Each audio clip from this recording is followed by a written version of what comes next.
recibirte en este programa, tu programa, Las Voces de la Justicia, un programa de la Asociación Nacional de Magistrados de Circuito y Jueces de Distrito del Poder Judicial de la Federación, que transmitimos completamente en vivo desde la Ciudad de México a través de la plataforma digital de Radio Yus. En esta ocasión tengo el inmenso placer de recibir como invitado al magistrado José Luis Sayas Roldán. José Luis, qué gusto recibirte, muy buenas tardes.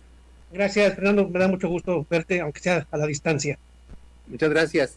El magistrado nos va a platicar sobre un tema bien importante que quizá suene sencillo, pero es trascendental en el éxito de los juicios de amparo, la precisión del acto reclamado en la demanda de amparo.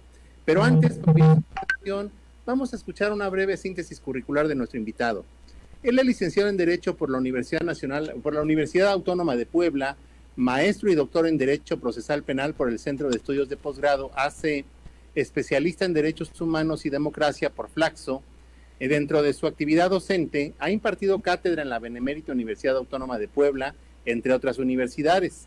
Asimismo, ha participado como ponente del Diplomado Derecho Penal y Procesal Penal, impartido por el Colegio de Investigaciones y Posgrado AC.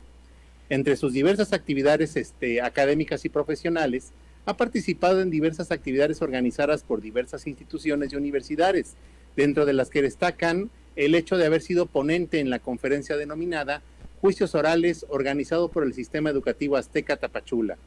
En su carrera judicial actualmente se desempeña como magistrado del Segundo Tribunal Colegiado del 27º Circuito y ocupa el cargo de magistrado de circuito a partir de junio de 2015.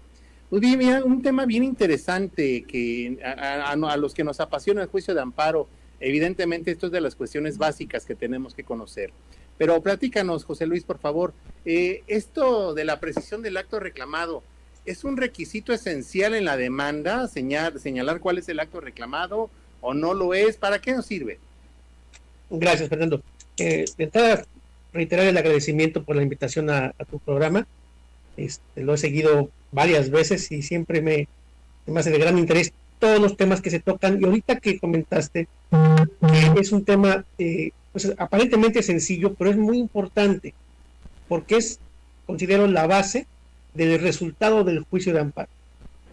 Sabemos que en términos generales el juicio de amparo está previsto en los artículos 113 y 107 de la Constitución, donde por regla general, no voy a particularizar mucho, vamos a hablar de algunas cuestiones generales.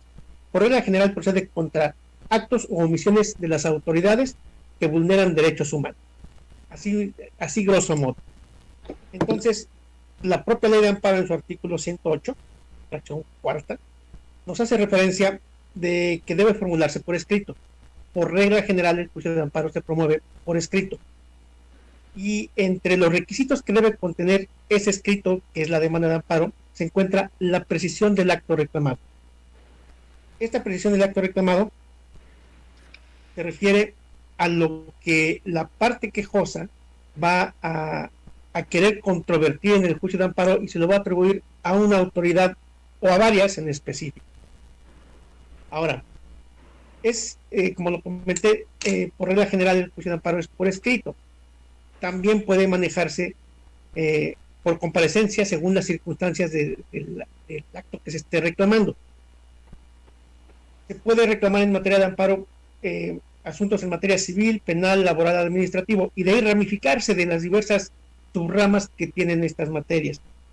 Entonces, decíamos que debe formularse por escrito, debe contener el acto reclamado, esa precisión.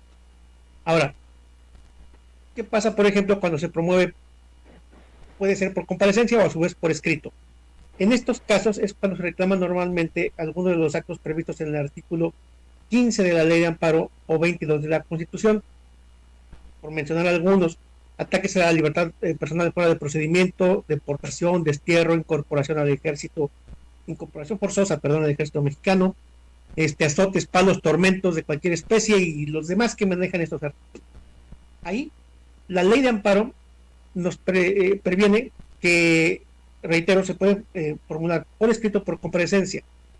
Y dice, sí quiero mencionar aquí, como dice el artículo 109 de la ley de amparo, que cuando se promueve la demanda de amparo en términos del artículo 15, bastará para que se le dé trámite que se exprese. Y como primera fracción nos dice el acto reclamado. O sea que creo que es inexcusable que la parte quejosa o quien promueve la demanda de amparo a nombre de otra persona debe precisar el acto reclamado. La fracción segunda dice la autoridad que lo hubiera ordenado si fuera posible. En términos generales, en algunos actos, pensemos de privación ilegal de la libertad, a veces no se sabe quién es la autoridad que está ordenando esa privación legal y ilegal, entre comillas, de la libertad. Pero lo que no puede pasarse por alto es que nos digan qué estás reclamando. Por eso, en estos casos, es necesario que siempre se haga la precisión de qué es lo que se está reclamando en la demanda. Ahora, no podemos dejar esto, pasarlo por alto, pues, el señalamiento del acto reclamado, precisamente porque, como lo dije hace un momento, es un requisito esencial, sin el cual va a haber un obstáculo para que se pueda admitir esa demanda. Por eso es importante que los litigantes, las personas que se dedican al derecho, al formular su demanda de amparo, lo manifiesten, lo señalen con la mayor precisión posible. De entrada, por eso yo consideré que era un tema que puede ser muy sencillo, cierto, pero si no hay un acto reclamado claro, el resultado que puede o pretende esperar la parte quejosa del litigante no va a ser el que posiblemente ellos desean. Así sería, grosso modo, de por qué incluso puede ser importante el señalamiento del acto reclamado. Claro, porque incluso podría dificultar lo que el juzgador pueda resolver con relación, por ejemplo, ya no solo por la admisión de la demanda, sino para incluso poderse pronunciar respecto de la suspensión del acto reclamado, ¿no? Precisamente porque muchas personas que promueven el juicio de amparo lo que buscan de entrada es paralizar ese acto para el tiempo que lo requieran, ya sea porque consideren efectivamente que es un acto ilegal o porque estén ganando tiempo para muchas razones. Pienso, por ejemplo, en los juicios donde se está ejecutando un desahucio, una desocupación, una entrega de un inmueble. Muchos juicios se pelean ciertamente porque se quiere tener el derecho, pero también sabemos que hay ocasiones en donde pueden ser como piedritas en el camino para entorpecer el procedimiento, o a veces no son piedritas en el camino, sino solo tiempo para buscar qué hacer o a dónde ir con todo lo que uno tiene. Normalmente en un inmueble pues puede vivir una persona, una familia, pero pueden ser empresas, fábricas, donde no se trata simplemente de sacar, ahora sí como dicen mis tiliches, los pongo en la calle y a ver qué voy a hacer con ellos. No, son en verdad procedimientos de desahucio, de desocupación, donde se requiere toda una preparación. Por eso, si es adicionalmente a lo que comentabas y como bien lo refieres, Fernando, es bien importante esa precisión, entre otras razones, por la suspensión del acto reclamado que puedan solicitar. Ok. Oye, y en esta tesitura, el juzgador de amparo, ante esta omisión en la que puede incurrir la parte quejosa, ¿puede el juez designar de oficio cuál es el acto reclamado? Eso es algo que cuando he tenido oportunidad de dar clases en unas universidades, escuelas de derecho, ha sido la pregunta muy importante de entrada, porque cuando uno está en la academia y como estudiante, como aprendiz, vamos a decirlo así, aprendiendo apenas el derecho, pues no sabemos muchas cosas en relación con el amparo. El amparo es el coco de las universidades para muchos alumnos. Le tienen pavor, miedo, porque dicen cómo se come esto, cómo se hace, quiénes son las partes. Ok, yo siempre les acabo diciendo que el juicio de amparo es exactamente igual a cualquier otro juicio, nada más que las partes normalmente es una persona física moral y una autoridad, y de ahí es exactamente igual. Tienen que señalar qué es lo que le están demandando o reclamando, tienen que estar pidiendo medidas cautelares, tienen que exponer los hechos. Entonces, el juicio de garantías, conforme está diseñado en México, no puede ser iniciado de oficio y no se puede señalar el acto reclamado de oficio por el juzgador de amparo. Uno de los principios que rigen el juicio de garantías es el de instancia de parte agraviada. Dicho en otras palabras, que alguien lo tiene que promover. Si alguien lo tiene que promover y no es el juez, entonces ese alguien tiene que cumplir con lo que nos dice la ley de amparo. Y eso que nos dice la ley de amparo es, tienes que precisar el acto reclamado. Pueden suceder muchas cosas.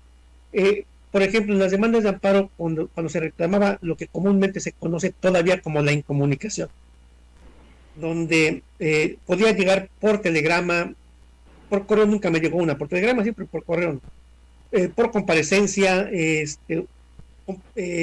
quien comparece puede ser una persona que sepa de derecho o un familiar. Y el familiar que no sabe de derecho puede ser gente con escasos conocimientos, incluso de lo que sucede en el mundo exterior, porque viven en rancherías. Sucedió alguna ocasión en Chiapas, en Tapachula, donde gente que bajaba de la parte muy alta de algunas montañas hablaban y entendían español perfectamente bien, pero había cosas que estaban como en otro mundo. Entonces llegaban con nosotros y a veces los secretarios, uno como secretario a veces como que puede ser renuente, y eso pasa con muchos. Es decir, no, dime qué está reclamando. Yo le decía, no, espérate. Primero, obviamente, que pase la persona que es interesada y pregúntale qué es lo que está pasando con su familiar, con su esposo, lo que sea. Y obviamente no le podemos exigir que nos diga el acto reclamado con el tecnicismo o la precisión que nosotros queremos. Pero con base en lo que nos dice, sí podemos plasmar qué es lo que está reclamando. Eso no quiere decir que nosotros como juzgadores estamos señalando de oficio el acto. Es una situación especial donde estas personas carentes de conocimiento del derecho y con escasos, incluso recursos económicos, eso influye mucho. No le podemos exigir que nos diga lo que nosotros queremos. El juicio de amparo debe ser una puerta de entrada, una puerta de acceso a la justicia, no un obstáculo para ver si me das como yo quiero resolverlo.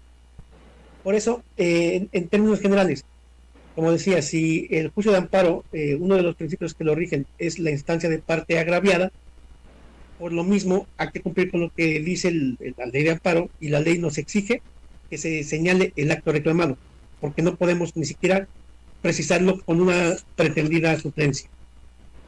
Claro, yo me recuerdo, conforme a la ley de amparo de 36, ahora abrogada, que en asuntos agrarios, el capítulo del amparo agrario regulaba, ¿no?, que en aquel entonces, ahora ya no son tantos los asuntos agrarios que existen, pero yo me acuerdo que en aquel entonces la ley aún así exigía al quejoso, que era un ente del derecho agrario, que precisara mínimamente qué era lo que reclamaba, pero esto le arrojaba la carga al juez de distrito de recabar constancias y oficiosamente meterse a ver qué tanto le podía doler a la parte quejosa. En efecto, y precisamente lo que hacía el juez no era, ahora sí, lo que se le antojaba, partía de un punto, de lo poco mucho que le dijera la parte quejosa en las demandas agrarias, y de ahí, como bien refieres, tener que investigar.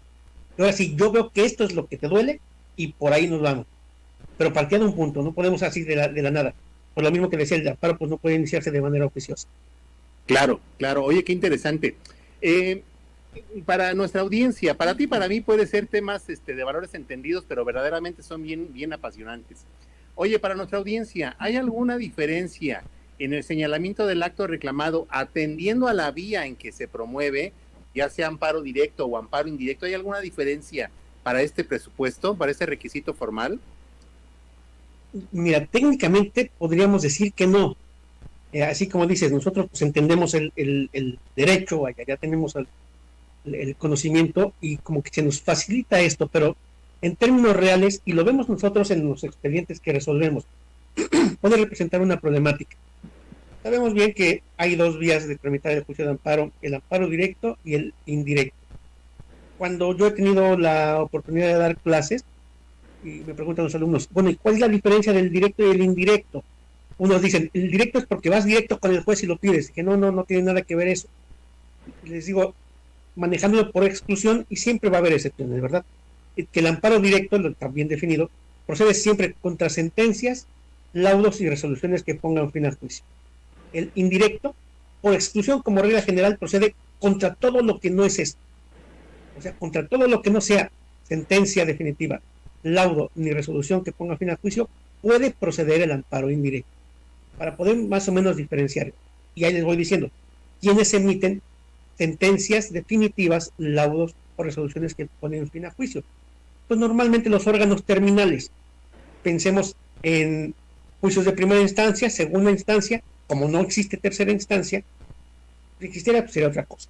Pero terminando sentencia, la segunda instancia, esa resolución que definió el fondo del juicio es contra lo que va a proceder el amparo directo, o bien resoluciones que sin decidir el juicio en lo principal, porque no se decidieron los derechos, lo va a dar por terminado por alguna razón, de las muchas que pueda haber.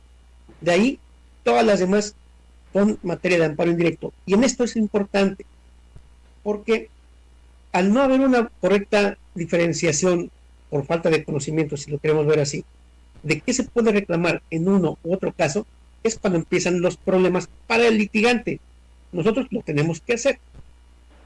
Yo nunca fui litigante, intenté hacerlo y para mi buena suerte no me aceptaron en ningún despacho y por eso estoy aquí.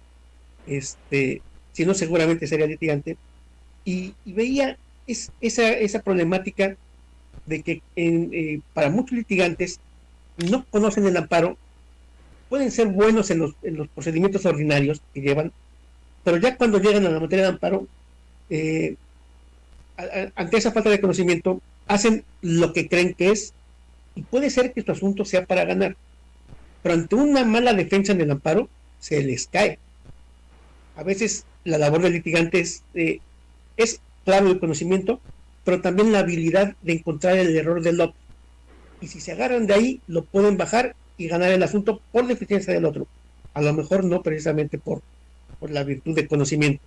Entonces, ¿qué pasa, por ejemplo, en demandas de amparo directo?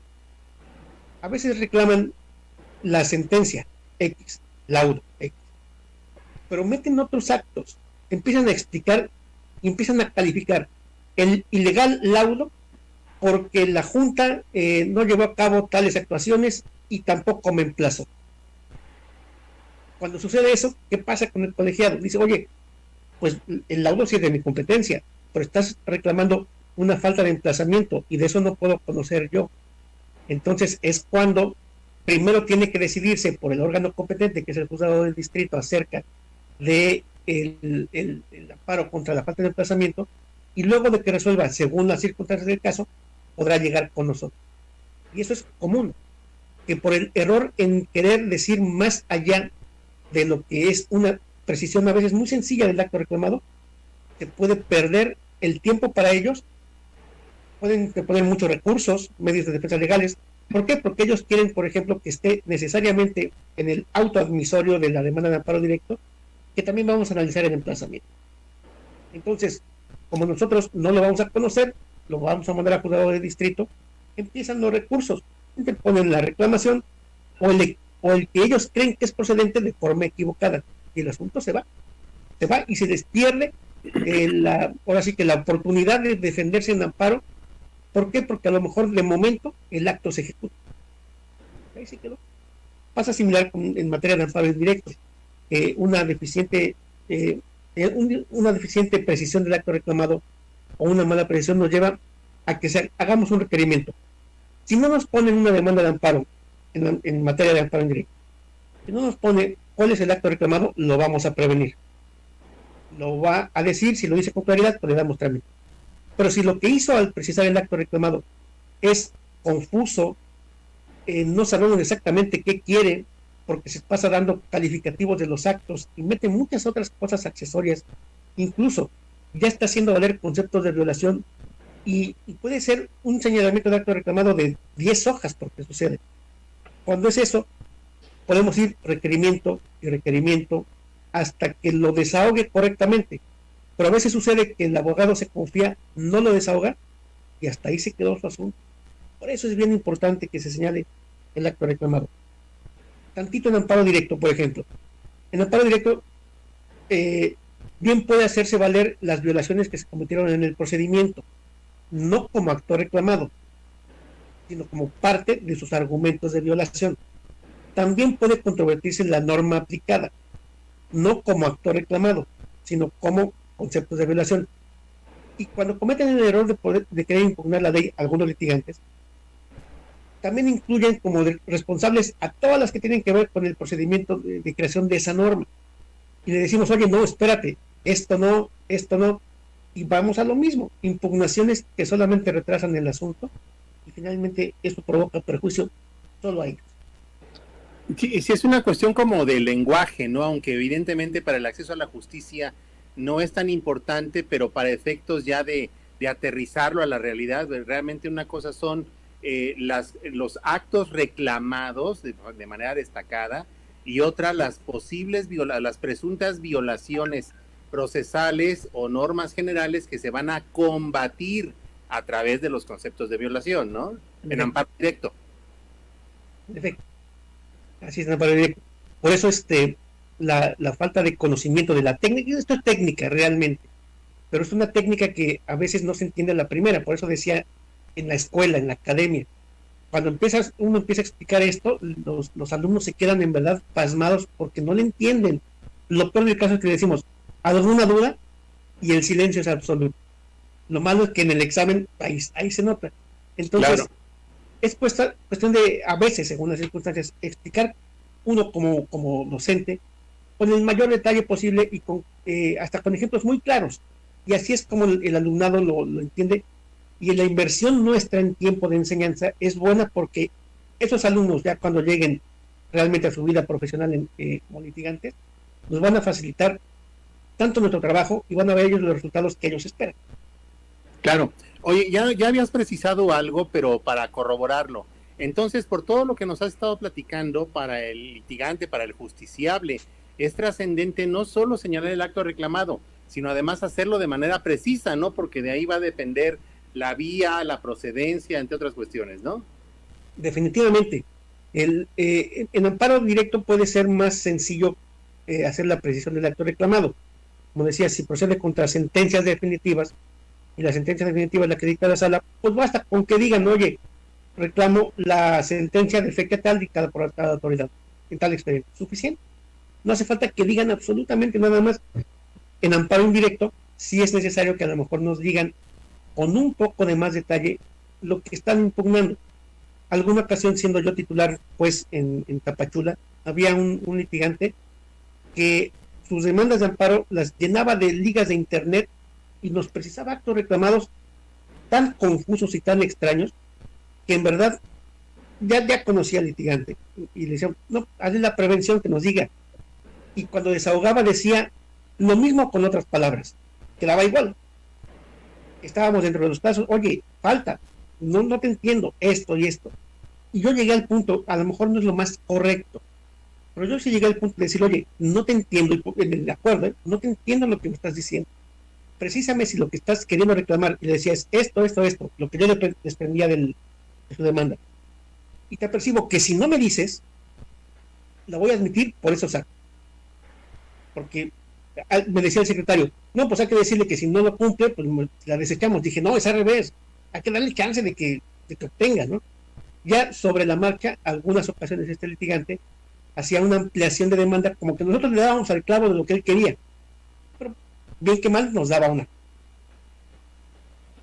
Qué bien. Oye, fíjate que quiero transmitirte, bueno, antes que nada, muchas gracias a todos los que nos están haciendo el favor de seguirnos en este momento en vivo y a todas aquellas personas que por la razón que sea nos están siguiendo también de manera diferida. De verdad, muchas gracias, porque sin ustedes este proyecto no sería lo que ahora es. Muchas gracias a todos. Específicamente en esta ocasión al compañero Roberto Domínguez, que nos dice saludos a José Luis y a ti, Fernando, muy interesante plática. Muchas gracias al amigo Roberto Domínguez. Víctor Hugo Gutiérrez Cortés, un saludo desde Puebla para mi amigo José Luis Sayas, de parte de Víctor Hugo. Y por último, Víctor Izquierdo, saludos magistrado, yo fui su alumno y le agradezco mucho, aprendí muy bien. Gracias, espero haber hecho buena labor. Seguramente sí.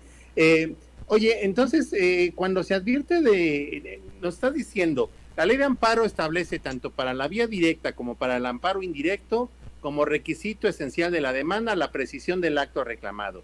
Se omite, hay que prevenir ordinariamente a la parte quejosa.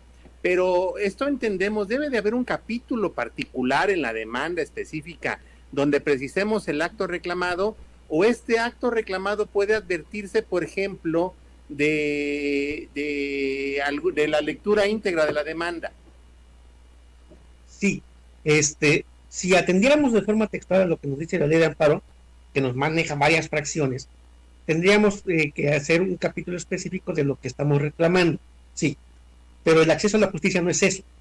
Es el hecho de que la ley de amparo nos marque con fracciones lo que debe contener la demanda de garantías entre esto, el acto reclamado, no quiere decir que no lo pueda hacer valer en otra parte de su demanda. Por eso va a ser objeto de la precisión. Si no es muy preciso en su capítulo de la designación del acto reclamado, puede ser que en los conceptos de violación, cuando los formula, diga algo donde nos estemos dando cuenta nosotros que también está reclamando eso, o realmente eso es lo que está reclamando. Pero también lo puede decir al momento de solicitar la suspensión del acto reclamado. A veces nos va diciendo en su estructura de demanda algo muy claro en la formulación, en la designación del acto reclamado, en los conceptos, y al final, cuando pide la suspensión, puede hacer valer argumentos a veces muy útiles diciendo, es que me duele, me agravia, me lesiona tal actitud o tal acto de la autoridad, y empieza a describirnos, y nos damos cuenta que eso también puede ser, o es un acto reclamado, o más bien ese es el acto que realmente le está agraviando. Sucede con mucha frecuencia. Entonces, existe un criterio ya, algo anterior de la Corte, segunda sala, donde nos decía palabras más, palabras menos eso, que si en la demanda de amparo analizada de forma integral como un todo, se pueden hacer valer actos reclamados en el capítulo respectivo o en otro apartado, debe analizarse. Entonces, como regla general, efectivamente en cualquier parte puede ser una designación de acto reclamado. Y eso nos complica a los juzgadores. Cuando somos jueces de distrito y nos llegan demandas pequeñas, pues qué bueno. Pero pasa con los amparos contra leyes, muchos de ellos con bastantes hojas, decimos con el poco tiempo que tenemos, pues a leer porque cuando se prueba amparo contra leyes normalmente son precisos los actos reclamados, pero sí ha sucedido que después nos damos cuenta que por ahí en una parte, en un pedacito de un parrafito, estaba controvirtiendo un reglamento adicional, pero no lo dijo en su demanda de amparo en el capítulo relativo. Entonces, en términos generales, podemos decir como una regla general, que sí se puede designar como acto reclamado en un apartado diverso. Ok, oye, como bien dices, esto es complejo, ¿no? Porque dice que hay que analizar íntegramente la demanda, pero pues resulta que estamos en amparo indirecto, y en amparo indirecto el quejoso aparentemente nos señala una resolución o un acto en particular de alguna autoridad, pero en conceptos de violación de repente, púmbala, como dices, nos impugna una norma general. Bueno, los conceptos de violación van encaminados a impugnar una norma general, están directitos a ese tema, y nos dices, es que hay que examinarlo, pero ¿cómo hacerlo si estamos en amparo indirecto? Y ya, si nos dimos cuenta cuando probemos sobre la demanda, qué padre, pero ¿y si no? ¿Qué pasaría en ese supuesto? Fíjale, pues ahora sí que lo común que puede pasar es que incluso se llega al momento de dictar sentencia y no se analiza eso que realmente era acto reclamado. Si se advierte, puede haber varias posibilidades, ¿no? Y todo depende de la actitud del juzgador, esto no es pericia, es más que nada actitud. Si de veras el juicio de amparo es la figura jurídica más importante que da acceso real, efectivo a las personas para la defensa de sus derechos humanos, y se advierte que por ahí, durante el trámite, se advierte que también estaba controvirtiendo algo, ¿qué puede suceder? Bien puede ser que el juzgador lo advierta y de oficio le diga a la parte quejosa, oye, advierto de una revisión de la demanda de amparo que también estás impugnando esto. Puede ser, para dar una solución efectiva. Dime si lo estás impugnando. No dice, sí, pues ya, dime qué autoridades, y las emplazo, ya sí. El problema de momento es aceptable. Pero si no, y el asunto llega a sentencia y no se analizó ese acto, lo impugnan, en revisión llega al colegiado, es donde aquí advertimos esos errores, vamos a decirlo de esa forma. Errores que yo estoy bien convencido que no son voluntarios, porque la cantidad de trabajo que tienen los jueces es tanta, tienen que leer tanto, que a veces es humanamente imposible no tener algún error. Entonces lo advertimos y nosotros vemos, oye, hubo un acto que estaba impugnado desde el principio y debiste haberlo analizado.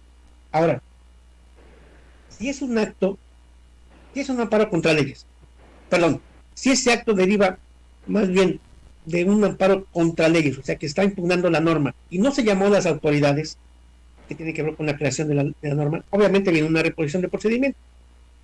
¿Para qué? Para que así se dé oportunidad a la parte, a las autoridades responsables de la defensa de sus actos, vamos a decirlo de esa forma. Ya entonces integrado, ahora sí, resolverá el juez de distrito y luego, si llega a haber recursos, pues nos llegará. Si no fuera lo que está controvirtiéndose en los conceptos de violación, un amparo contra una norma, perdón, y fuera un acto del que sí tuvieron oportunidad incluso las autoridades que son las mismas de defenderse, y sí, obviamente hay conceptos de violación, en casi creo que la mayoría de los casos, y no lo estudió después del distrito, el colegiado asume jurisdicción y lo estudia. Ya las resultas de lo que vaya a salir, ¿verdad?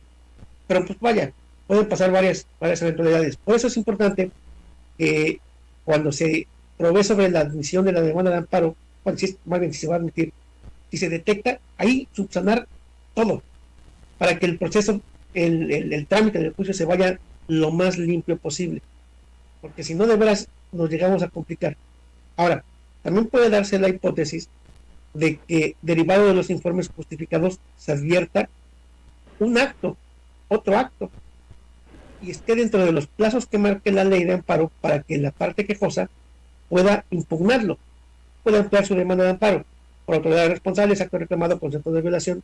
Entonces, si lo advierte el juzgador, pues va a poner en consecuencia, oye, advierto que existe por aquí otro acto, dime si lo quieres reclamar o no, por así decirlo. Si dice la parte quejosa que sí, bueno, incorporan el acto de litis, la autoridad que corresponda, que muchas veces es la misma. Pasa demasiado, por ejemplo, en derecho de petición, que viene la respuesta, entonces amplía la demanda. Pero si no lo advierte el juez de distrito y se advierte en revisión, pues va a reposición de procedimiento. Vaya, es lamentable. Hay veces, esto lo voy a decir cuando yo fui juez.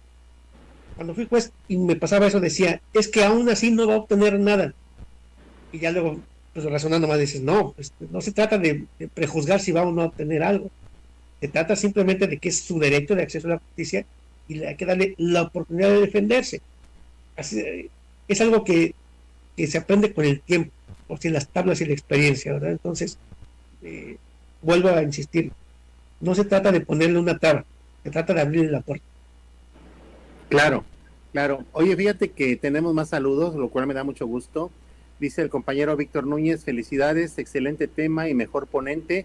Me imagino que debe de ser el mismo. Dice saludos desde Puebla, felicidades. Gracias.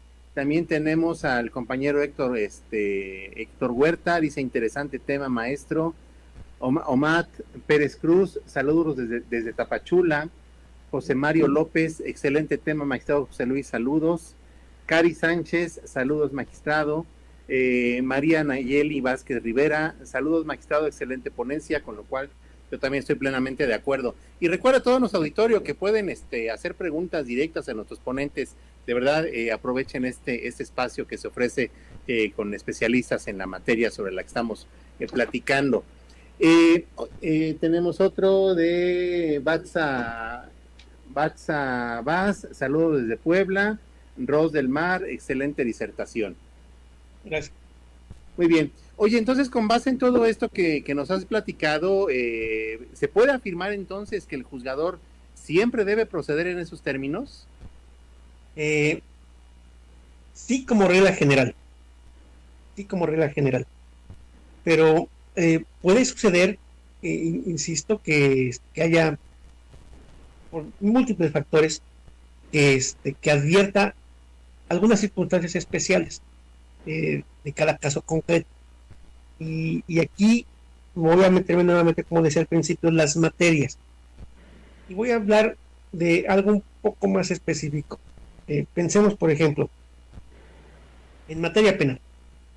En materia penal, aquí en México, hasta hace no muchos años, regía el sistema penal tradicional, el inquisitorio. que se desenvolvía de una forma muy mecánica, donde tenía intervención del Ministerio Público de una forma casi absoluta, donde bastaba con que ejerciera acción penal y todas esas pruebas que servían desde el principio servían hasta sentencia. Ese procedimiento no gozaba de la oralidad del actual. En aquel procedimiento que iniciaba una averiguación previa denuncia, querella o acto equivalente. Integrada a la averiguación se ejercía acción penal que podía ser con o sin detenido. Ya estando el inculpado a disposición del juez de la causa, iniciaba a correr el plazo constitucional, declaración preparatoria, se resolvía situación jurídica en el plazo de 72 horas o el doble, dictando, pensemos, formal prisión o vinculación al proceso, sujeción al proceso según el tipo de delito que fue. De ahí iniciaba la instrucción, lo que es ofrecimiento, admisión de pruebas. Concluido este periodo, venía la etapa de juicio, que era la fase de las conclusiones, primero el Ministerio Público, después la defensa, de ahí la audiencia final de juicio y sentencia, luego apelación y lo que seguía. Después, con la reforma constitucional donde se implementa el sistema penal acusatorio, cambia el panorama de lo que nosotros habíamos aprendido en las escuelas, cambió. Y entonces, cuando tuvimos muchos, de hecho todos los juzgadores federales al menos, los cursos de capacitación en el sistema penal acusatorio, nos decían, tienes que cambiarte el tipo, ya no es igual, ya no puedes pensar igual. Y creo que tenían mucha razón cuando nos decían eso, tanto que creo que una gran cantidad de los jueces federales, penales federales, que manejan actualmente el sistema penal acusatorio, de origen no eran penalistas, eran más diestros en otras materias que en la penal. ¿Por qué? Porque lo entendieron diferente y lo están llevando a cabo diferente. Y en ese tenor, con este nuevo sistema de proceso penal acusatorio, se integra por propiamente 3 fases: lo que es la investigación, la intermedia, la de preparación de juicio y la de juicio. Y aquí ocurre algo que a muchos nos costó trabajo entender al principio, por ese chip que todavía tenemos ahí guardado, pero no lo queremos ya sacar porque ya también entendimos un poquito este nuevo sistema. En este nuevo sistema, que se rige por audiencias, necesariamente tiene que regir el tema de preclusión. Estamos en una etapa, concluye esa audiencia y pasamos a la siguiente. No es borrón ni cuenta nueva, es que en esta etapa hay utilidad de ciertas actuaciones del Ministerio Público de Defensa. En la siguiente seguirá siendo posiblemente el mismo Ministerio Público de Defensa, pero la temática va a cambiar. ¿A qué me refiero? Con la investigación inicial, ¿qué pasa en general? Pasa que cuando alguien comete un delito y es aprendido o existe la denuncia y querella, lo detienen y lo tienen que poner a disposición del juzgador, el juez de garantías. Entonces, ¿qué puede pasar en este lapso de detención hasta que lo ponen a disposición del juez para formular la imputación? Puede pasar lo que también ocurrió en el anterior sistema, que se violen las garantías del inculpado, que, por ejemplo, que sean objeto de incomunicación, tortura, para que confiese, y eso lleva implícito que otras pruebas se afecten de nulidad. Puede pasar que, por ejemplo, el inculpado no tenga asistencia consular, o que sea indígena y no cuente con el traductor, o el abogado que está designado no conozca de sus usos y costumbres, según las muchas circunstancias. Entonces, ya que en la carpeta de investigación del Ministerio Público recaba todas estas pruebas y formula la imputación ante el juez, esa es una de las formas de conducción del inculpado del proceso, el juez va a calificar esa detención, va a ver si lo que hicieron en esa fase es correcto o no. No te pegaron, no te maltrataron, no te incomunicaron, tuviste adecuada defensa, y si es que será el caso, pues tuviste traductor, intérprete, hubo asistencia consular, en fin, todo lo que pueda acontecer. La Corte ya ha manejado varias situaciones de lo que pueda acontecer. Ok, ratificó la detención. Estamos en la fase inicial. De ahí, continuando con la misma fase inicial, entonces se formula la imputación para vincular al imputado a proceso. Va a ser la exposición oral el Ministerio Público de los datos de prueba que se recabaron en esa primera fase. Enseguida la defensa va a exponer sus hechos de defensa, valga la redundancia, Y en su caso, no vamos a hacer con mucho detalle, pero en su caso, si deciden que se resuelva en ese instante la situación jurídica, el juez, con base en la exposición que hicieron las partes, pensemos que dicte vinculación a proceso. Ok. Ahí acaba, vamos a decirlo así, de momento una fase. Puede suceder que aquí, incluso en la siguiente fase, vamos a verlo así, puede suceder que ya estando concluida esta primera fase de investigación, se impugna en vía de amparo el auto de vinculación a proceso. Puede ser. Entonces, ¿qué va a hacer el juez de distrito cuando se impugne esto? ¿Qué es lo que va a analizar? En términos generales va a analizar ese acto, que es el que expresamente está señalando como reclamado. Pero si advierte que a su vez hubo alguna violación de garantía del inculpado en ese proceso de detención, ¿qué va a pasar ahí? ¿Lo tiene que analizar de oficio o no? Y designa como expresamente como acto reclamado la vinculación a proceso para que el juez pueda analizar los actos ocurridos con violaciones de garantías del quejoso en esa primera fase, que es cuando lo detuvieron. Tendría que designarse como acto reclamado además, no simplemente porque se advierta que por ahí hace valer algunos conceptos de violación, el juez se agarre de ahí y lo analice. Hace un momento decíamos, bueno, por regla general, si se advierte concepto de violación donde se impugne otro acto, ¿lo va a analizar? Sí, por regla general sí, pero aquí hay un caso de excepción. En materia de proceso penal acusatorio hay un caso de excepción. Si lo advierte el juez, tendrá que prevenirlo para que le diga, oye, yo advierto que tú estás haciendo valer también concepto de violación por violación a tus garantías en el momento de la detención. Palabras más, palabras menos, le va a decir, si quieres que lo analice, designan. Si no, no lo voy a analizar. Así lo puede hacer. Entonces, para que el juez de distrito esté facultado para hacerlo, sí tiene que designarlo como acto reclamado de la parte quejosa. Antes, con el anterior sistema, nos podíamos meter en amparo, digámoslo así, hasta la cocina. Y lo podemos hacer porque era un sistema muy diferente del que ahora tenemos. Por eso decía, este que ahora tenemos donde rige el principio de la preclusión, si no me alegaste algo, si no me impugnaste algo en la etapa correspondiente, técnicamente en la siguiente ya no puedo hacer. Te va, digámoslo así, depurando, entre comillas lo voy a decir porque no es el término correcto, la violación que se haya cometido. Esto no quiere decir, por ejemplo, que si se advierte que el inculpado fue torturado, no se dé vista para que se investigue el acto de tortura. Eso es otra cosa. Pero, finalmente, ¿qué va a pasar? Se investiga la tortura y pueden decir, ¿sabes qué? Pues advierte que sí fuiste torturado. Dale, no hay problema. Pero en el juicio, en la etapa de juicio, las pruebas que se recabaron en la carpeta de investigación y que fueron útiles para vincular al proceso a esta persona, entre comillas también lo voy a decir, ya no van a servir. ¿Por qué? Porque las únicas pruebas válidas para sentenciar a una persona son las que se desahogan ante el juez del proceso en la etapa de juicio. Lo demás ya quedó atrás. Que pueden considerar algunas pruebas, sí, pero eso ya quedó atrás. Por eso no se puede analizar. En ese sentido, existe por ahí una jurisprudencia más o menos reciente, que es de la primera sala de la Suprema Corte de Justicia de la Nación. Solo voy a dar mención de lectura de rubro, que nos dice: control de la detención y auto de vinculación a proceso.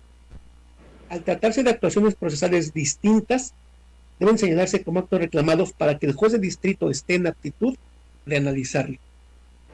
Entonces, la regla general ya se rompió ahorita con esto. Es curioso, pero así es. Y es porque tenemos un sistema, el penal acusatorio, diferente, donde finalmente el juicio de amparo también tiene que adaptarse a esa forma de tramitación, a esas necesidades de justicia que finalmente pasan de una etapa a otra, y la subsecuente hace que ya no podamos ver lo que está atrás. Ok.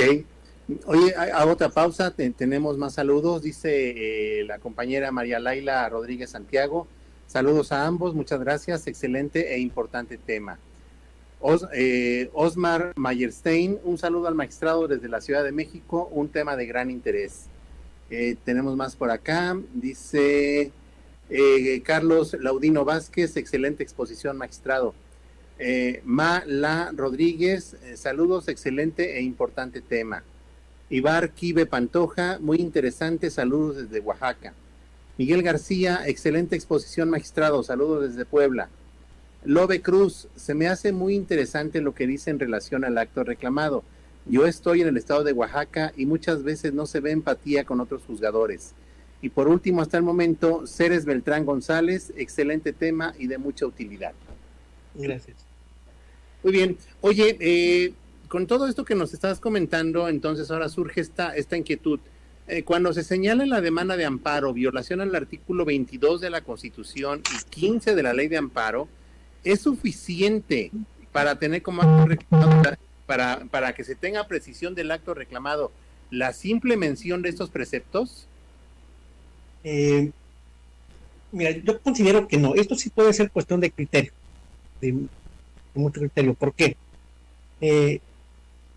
Recapitulando, ya dijimos que si es un requisito en la demanda o en la solicitud de la demanda de amparo, que se señale el acto reclamado.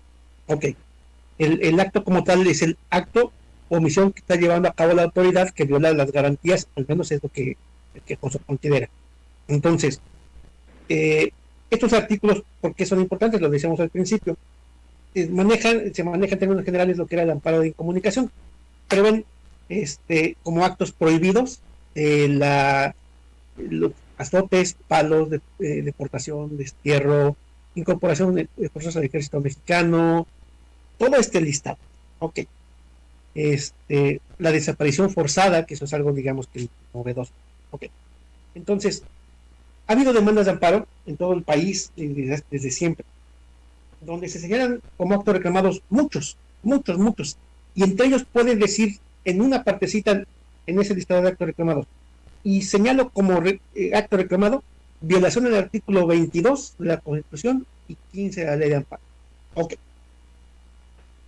Si analizamos ese acto en contexto con todo lo demás que venga en la demanda de amparo, es factible que podamos desprender cuál de esos actos que están descritos en estos dos artículos es el que nos está impugnando, porque son muchos, de naturaleza diferente, que provienen o pueden provenir de autoridades muy variadas, muchos de ellos en materia administrativa.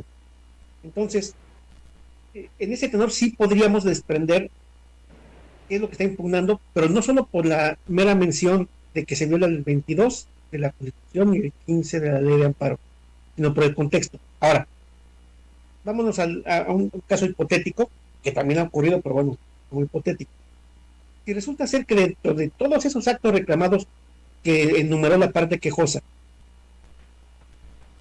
solamente nos quedamos con la pura mención de que impugna el 22 de la Constitución y 15 de la Ley de Amparo. ¿Esto por qué?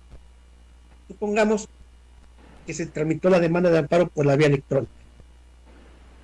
Eso es algo también relativamente nuevo que nosotros en la academia, cuando estuvimos en la universidad, no lo vimos porque no existía. Esto es nuevo. Entonces, para poder promover la demanda de amparo vía electrónica, como su nombre lo indica, usar los medios electrónicos. ¿Y qué es uno de los requisitos? ¿Cuál es uno de los requisitos que debe contener para que haya cierta validez? Pues igual que en la demanda escrita, la firma, nada más que en este caso es electrónica.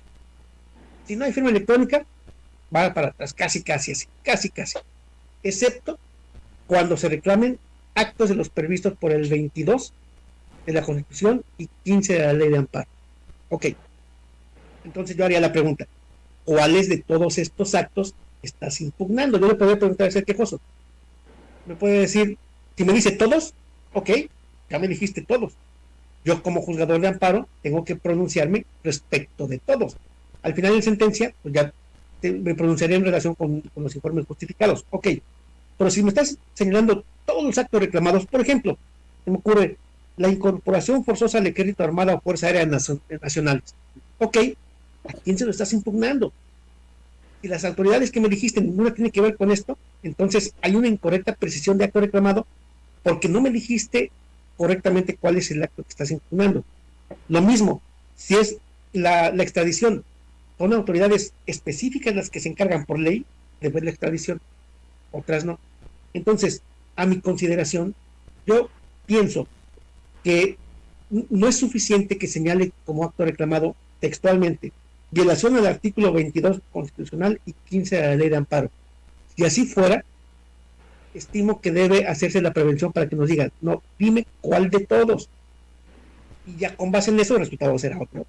Pero así, llanamente yo creo que no sería adecuado, no es jurídicamente correcto admitir una demanda de amparo cuando se reclamen estos, aunque haya actos gravísimos, ¿verdad? Pero por lo mismo, son tan graves que yo quiero saber, así te voy a dar un buen servicio de administración de justicia, solo dime qué me reclamas. Claro.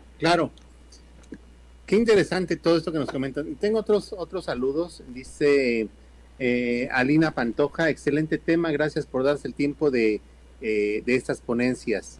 Jorge Hernández Fonseca, excelente magistrado y muchos éxitos más. Bien, nos quedan, el tiempo se ha ido rapidísimo, he disfrutado mucho la plática, nos quedan 3 minutos de programa, entonces tengo 2 últimas cuestiones para plantearte, para que en 3 minutos nos hagas favor de señalarnos. Con todo lo que nos has dicho, puede suceder que el quejoso en su demanda haga referencia expresa a una norma general, pero la reclama con motivo de un primer acto de aplicación, pero no nos precisa exactamente cuál es esa norma general. Ahí se examina de cualquier manera la constitucionalidad de esa norma, aunque no nos la precise. Esa será la primera. Y la segunda, una conclusión rapidísima del por qué entonces es tan importante esta precisión del acto reclamado. Gracias. Vamos a apurarnos. En cuanto a lo primero, en materia de amparo contra leyes sabemos que se puede impugnar en vía de amparo indirecto con motivo del primer acto de aplicación o por su entrada en vigor. Entonces, según como lo reclame, es como se va a atender. Si está señalando la demanda, reclamando una norma y no la señala expresamente como reclamada, sino como parte del concepto de revelación, eso normalmente puede suceder porque lo que pretende no es la impugnación de la norma, sino que se analice el acto de aplicación. ¿Por qué va a impugnar así la norma? Porque esa va a ser la puerta de entrada que le va a dar legitimación para impugnar. Así. Si no lo hace, entonces va a decir, ¿sabes qué? No hay aplicación y ahora sí vas para atrás. Como dice comúnmente, palo. Entonces, sí es necesario que precise que si lo desea la norma. No puede de oficio el juzgador analizarlo si no lo está señalando como acto reclamado. Hay una tesis también, algo anterior, solo voy a dar el registro, es la número 200-505 de la Suprema Corte de Justicia de la Nación. Y lo último, como conclusión, sí es importante el señalamiento del acto reclamado, y no solamente el señalamiento, sino hacerlo de la forma un poco más precisa por parte del litigante, porque eso a nosotros como juzgadores nos va a permitir de entrada fijar bien la litis cuando tengamos que dictar la sentencia, y de ahí obviamente eso facilita a las autoridades qué es lo que van a rendir como informe según las circunstancias, y al final se va a dictar una sentencia con base en su efectiva pretensión, y no vamos a estar resolviendo cuestiones que realmente no alegó, porque a lo mejor al fin y al cabo pues no obtuvo nada. Pero sí es importante. Muchas gracias, amigo. Antes de despedir el programa, quiero agradecer a todas las personas que estuvieron no solo siguiéndonos en la transmisión, sino también que copiosamente mandaron saludos. Muchas gracias. Y concluyo con estos. Matea González, excelente tema, felicidades, magistrado. Virgilia Facundo Rodríguez Cruz, interesante tema y postura, felicidades. Y Valeria Adame, muy interesante ponencia, saludos desde la Ciudad de México. Pues amigos, se nos fue rapidísimo el programa, lamentablemente hemos llegado a su fin. Yo te agradezco de verdad haber aceptado la invitación, muchas gracias. Fernando, a la orden, como siempre. Muchas gracias. Y muchas gracias a todos ustedes que miércoles a miércoles siguen haciendo realidad este gran proyecto de las Voces de la Justicia, insisto, un programa de la Asociación Nacional de Magistrados de Circuito y Jueces del Distrito del Poder Judicial de la Federación, que transmitimos aquí con nuestros queridos anfitriones de Radio Yus. Yo soy tu servidor y amigo Fernando Rangel Ramírez, y recuerda que la justicia la construimos todos. Muchas gracias. José Luis, que estés muy bien, hasta luego. Fernando, saludos, muchas gracias.